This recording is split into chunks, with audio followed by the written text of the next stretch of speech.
KSSK Radio, and one of our favorite people is on the phone here, and we want to ask him a very important question because we've both been following the legislature for this session here.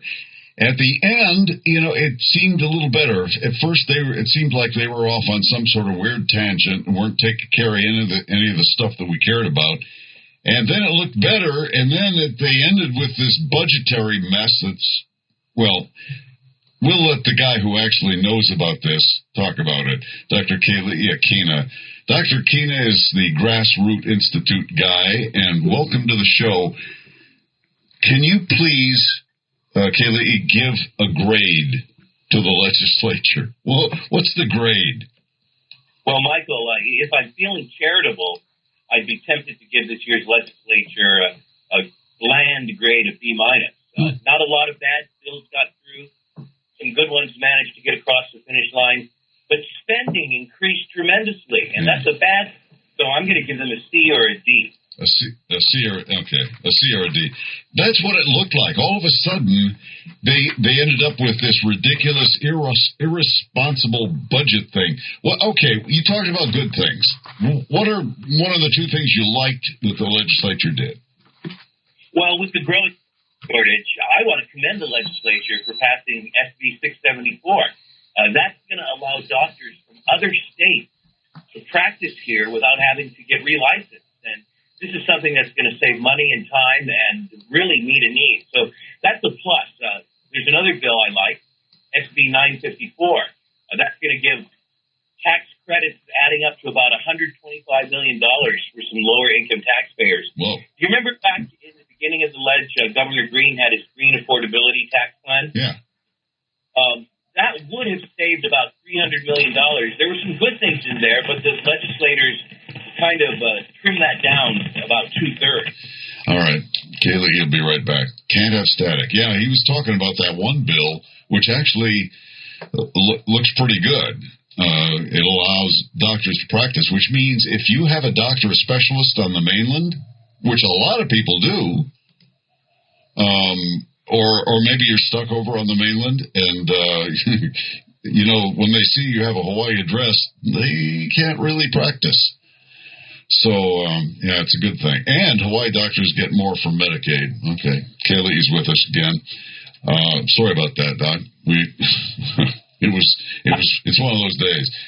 Okay, so a couple of things, and we're going to get more doctors practicing. And by the way, telemedicine. If you have a specialist on the mainland, that helps the doctor over there actually practice medicine because they can't do a teleconference with you. They can't do a Zoom call with you from the mainland if you live in Hawaii, which makes no sense whatsoever. We have what's called an Interstate Medical Licensure Compact, and 37 states belong to it. Now, our legislature has authorized Hawaii to catch up with the 21st century and join it as well. Okay. Anything, Dr. Aquina, anything you hope the governor will veto? Bad bill. Oh, absolutely. HB 525 and SB 945 took a look at cryptocurrency. Not a lot of real understanding there. Not a lot of in-depth understanding as to what cryptocurrency is.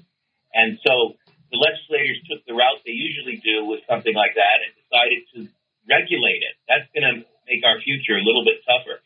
We also hope that SB 1383 gets vetoed by the governor. It creates a tax on businesses, get this, to pay for the technology upgrade of the unemployment benefit system. Now, you know that unemployment taxes are going up on businesses. This is like rubbing salt in the wound. Just overall, though, the governor will use his line item veto power to trim the legislature's proposed budget. It's way out of line with the state's legal, but always ignored state spending limit, and we're going to have some real problems there. All right, so the most infuriating thing was this budget irresponsibility that seemed to happen at the last minute. It's like, well, our budget, we're way over budget here, so everybody go home. What the heck happened to the state's budget surplus? Didn't we have $200 billion left over or something like that? Well, big numbers, yes, we did. We were supposed to have about $2.8 billion surplus. And let me make it as simple as possible. Basically, the state lowered its projected tax collection, and it also increased its spending. And when you do that, most of the surplus disappeared. The general fund spending was almost $12 billion. This caused the budget surplus to practically vanish. So instead of having $2.8 billion in surplus that we thought we had, Hawaii may actually have only $500 million, and that's for the first year.